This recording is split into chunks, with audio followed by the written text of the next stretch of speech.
Inihayag ng Centers for Disease Control and Prevention o CDC sa Africa na umabot na sa 1,100 ang bilang ng mga nasawi dahil sa mpox sa kontinente. Sa isang online media briefing, nagbabala si Africa CDC Head Jean Kaseya na hindi na mapipigilan ang pagkalat ng mpox kung hindi aaksyon ang mga otoridad kasunod ng naitalang pagtaas ng confirmed deaths dahil sa sakit.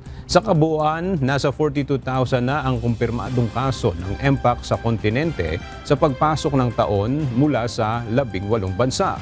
Muli namang nanawagan si Director Kaseya sa international partners nito na tumulong na sa sitwasyon at agarang maglabas ng pondong kanilang ipinangako para malutas ang problema ng mpox sa lugar.